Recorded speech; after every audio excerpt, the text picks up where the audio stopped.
नमस्कार दोस्तों, हमारी आज की कहानी है गुरु गुड रहा, चेला शक्कर हो गया। राजस्थान राज्य के भरतपुर जिले में एक गांव है जगीना। मेरी ये कहानी इसी गांव से जुड़ी है।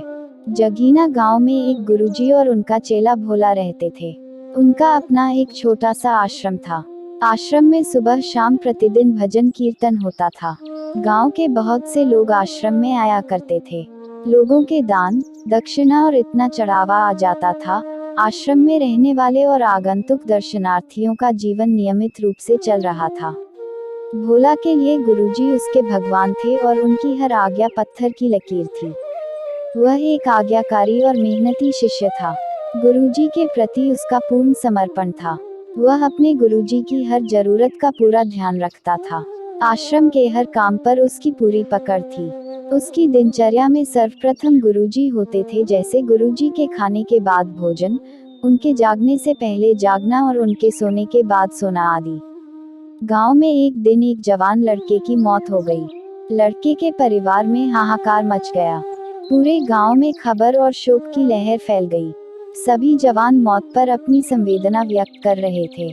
जब भोला को ये खबर मिली, वो तुरंत ही शोकाकुल परिवार के घर पहुंचा।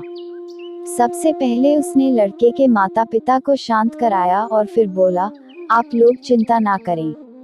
मेरे गुरुजी भगवान हैं, वो आपके लड़के को जरूर जिंदा कर देंगे।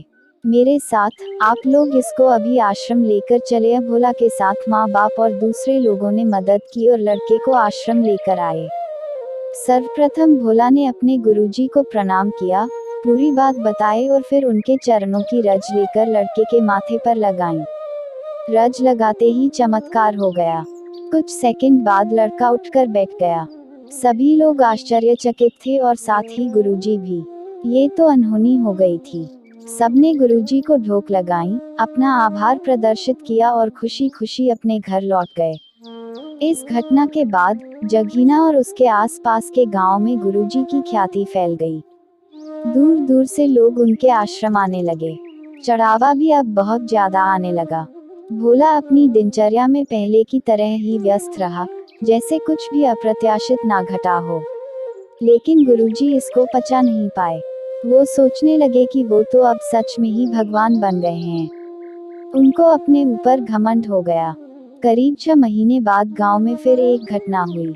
गांव में एक विधवा धोबन रहती थी। उसके एक 10 साल का लड़का था जो उसके काम में उसकी मदद करता था। एक दिन वो लड़का मर गया। धोबन का तो मानो संसार ही लुट गया। उसका बुरा हाल देखकर उसके डॉसी ने कहा, इसको गुरुजी के पास लेकर चलो, वो जरूर तेरी मदद करेंगे। सबकी मदद से धोबन अपने पुत्र को लेकर गुरुजी के पास पहुंची। हाथ जोड़कर उसने अपनी व्यथा गुरुजी को बताई। गुरुजी बोले, तुम व्यर्थ ही चिंता कर रही हो, मैं इसको अभी जिंदा किए देता हूँ। उन्होंने अपने चरणों की रज उठाए और लड़के के माथे पर लगा दी। लेकिन ये क्या, कुछ भी नहीं हुआ। लड़का जमीन पर यूं ही मरा पड़ा रहा। गुरुजी को भी कुछ समझ नहीं आया। उन्होंने दोबारा वही प्रक्रिया दोहराई, लेकिन फिर भी कुछ नहीं हुआ। अब तो सब लोग एक दूसरे का मुंह देखने लगे। कुछ लोग तो गुरुजी को ढूंढी और ना जाने क्या क्या कहने लगे। बड़ी असमंजस की स्थिति थी। थोड़ी देर में भोला वहां आ गया।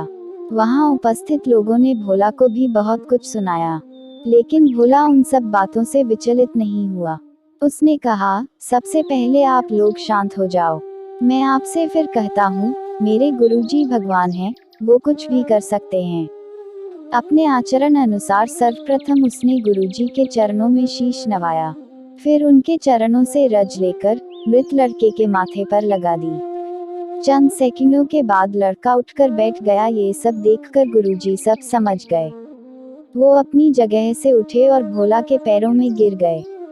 गुरुजी भोला से बोले, गुरु मैं नहीं हूँ, असली गुरु तू है। तेरी आस्था, तेरी भक्ति, तेरा विश्वास कमाल है। मैं तुझको प्रणाम करता हूँ। भोला बोला, गुरुजी आप ये क्या कर रहे हो? आपके बिना मैं कुछ भी नहीं हूँ। मैं तो सिर्फ अपना शिष्य धर्म निभा रहा हूँ। वहाँ उपस्थित सभी लोगों में खुशी की लहर दौड़ गई। भी ने गुरुजी और भोला को प्रणाम किया, अपने किए की माफी मांगी और अपने अपने घर लौट गए। दूर कहीं से एक आवाज आई, गुरु गुड का गुड रहा, चेला शक्कर हो गया। तो दोस्तों, ये कहानी आपको कैसी लगी? कमेंट बॉक्स में जरूर बताएं। अगर आप इस चैनल पर नए हैं तो चैनल को सब्सक्राइब करना ना भूलें। धन्यवाद।